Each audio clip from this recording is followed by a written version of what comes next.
wow, look how big you got. When I met you, you're just a little tiny baby. Or, how is school? What are you studying? How many girlfriends do you have? Or, you got games on your phone? These are just a few of the interactions and questions we hate during family parties or meetings or events. Today, I want to show you how family parties are actually one of the most stressful and annoying times of a college student's life. And first, I will talk to you about the stress and burden that is put on a college student, especially on a first generation college student, by the family members, especially their parents, and also just all the family members, the older family members. Then, how these interactions with the older family friends are always so awkward. And later, I will share the only positive, there's only one positive about a family party, and that is catching up with your cool cousins. Great, so let's get started. For the body paragraph one, the first point I have is that there's an immense amount of pressure that is put on students by parents and family. That could be for many reasons, but let's think about here a couple reasons. One is actually, I read it at the article called "The Haven at College," and it actually reveals that a lot of parents, obviously they're well-meaning, they want the best for their kids. They add a lot of stress to their kids. And why is that? So parents want their kids to be better than them, and for sure that's one. And therefore they want them to get a higher education, sometimes even higher than they did. For my case, I'm a first generation student, so for sure my parents want me to be better than them, and that is by getting an education. Another reason that can add stress to a kid is just that the kids want to please their parents. They want to do their best for their parents, and that can just cause a lot of tension for you to always be working your hardest and thinking about, oh, I got to do this for my parents. And then also during college, some kids start learning things about themselves and just becoming more independent, and that might be different from the views that their family has.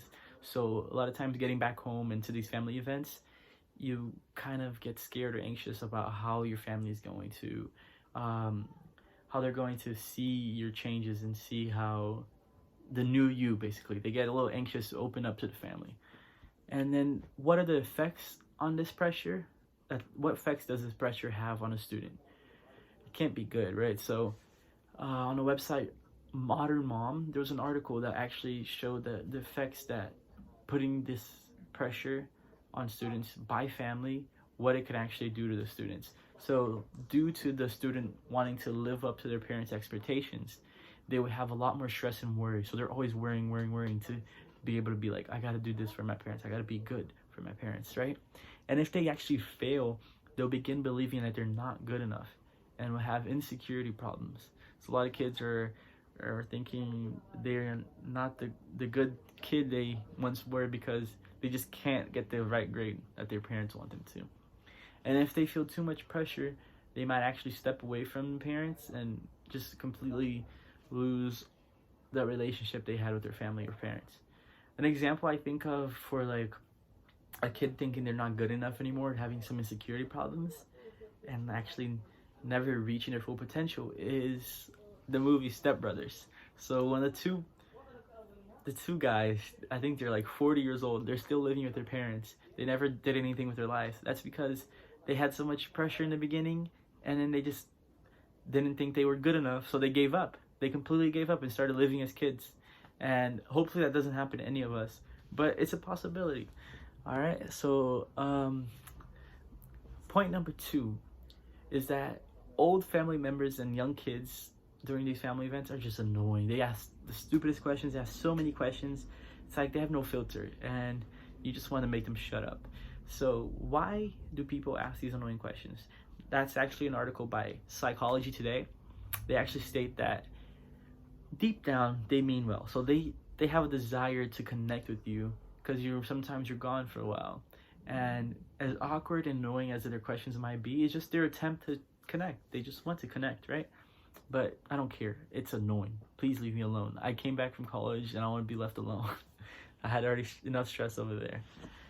So sometimes we may dread going back home just because we know that those questions are coming. It gives us so much anxiety.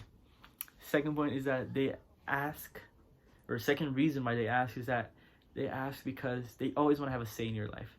And you know this with older people. Everything they did was right and everything you do is wrong. So if you're doing something, they want to ask first, and then they're like, but you should be doing this, or no, this is not the way. They always want to have a say, and it's the annoyingest thing. Like, take care of your life, bro. Like, go live your life. You already did, actually, but stay the fuck out of mine, you know? Sorry, stay the heck out of mine. I didn't mean to cuss, but I'm not restarting. And this is a tip, actually, for all of us that are going back home or having these family dinners, is how to avoid these questions. So let's say your uncle asks what your GPA is. Just start stuffing your mouth with food and be like, wow, this is amazing. I really need the recipe. And just keep eating and eating, and they'll totally forget what they asked because they'll be just shocked that you're just putting all these food in your mouth. And that's a good tip. Another one is that, like, if you get this annoying question of like, did you gain weight? By that stupid aunt that you have that's just always butting in. Just get all your cousins together, the ones your age, and teach the parents how to do the mannequin challenge. And for you that don't know the mannequin challenge, that one's just where you put the music and you just stay still. You can blink, but that's about it. So that's not only gonna take away some time, but the parents are just gonna be entertained by it or have questions by it and won't annoy you with their annoying typical questions. So just a way to get away from it. And obviously, if none of that works, I guess my third point, that is how catching up with your cousins, your favorite cousins, actually help relieve the stress that you had been put through before on the dinner. So if I said, if ignoring the questions and stuffing food in your mouth, teaching them the mannequin challenge isn't helping, what you can always do is take that walk. So like that Thanksgiving walk that a lot of us students know about, that is super helpful to relieve stress. A lot of the parents don't know what that walk means. I'm gonna let you guys in a little secret here, or the older generation listening, because I know the students know. That walk typically means going out to smoke, chilling with your elder cousins, then coming back super high. Right? So if you're just tired of hearing all those questions, just get out of there, pull your cousins, be like, hey bro, let's go on that walk. We'll be back for dinner. Just let them know that. And it's typically normal. Like, no family member is going to annoy you or ask you about that, because they know it always happens. Every family dinner, the younger kids go on a walk and they come back. So an article by Harper Chloe, which is actually a weed article, they're showing the benefits of the walk, which we all know is actually smoking before that Thanksgiving dinner. It could be any family dinner, but let's put Thanksgiving here. So the benefits, it would ease your anxiety and stress. That's just the weed doing its work right there, right? But also just catching up with your cousin is always good to talk, and they feel the same thing that you're feeling, so it's good to let that out. You also feel like the cool cousin and get your confidence up. So by pulling them out and to do something they all wanted to do already, you're getting your confidence up because they're going to like you even more and just think you're cool. So that's going to help you throughout the night as you're more relaxed. And then the munchies. So you're just going to eat more of that good food that you've been missing while you were in college, eating nasty ramen. You're going to eat the good food prepared by your family. That's another positive of family dinners, good food. So if you have the munchies, you're going to want to eat even more and enjoy it even more. Great. So in conclusion, as we all can see, family dinners are actually, other than our cousins and the walk, they're actually annoying and stressful. So it's almost as scary for college students what parents would think of as scary, as in coming into the kids' room and seeing them peacefully sleeping or taking a nap. Parents hate that, and they're scared of that for some reason. So that dinner is almost as bad as your kid taking a nap for parents. And the reason why we're so scared of those dinners, we're so annoyed, is because, one, we're scared to let our family down and let our parents down with so much expectations they put on us. Two, we don't want to connect and take all the questions from the older family members. They're annoying.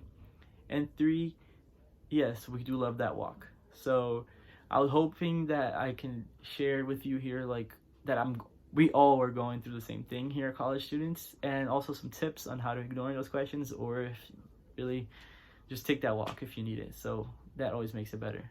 Thank you for your time.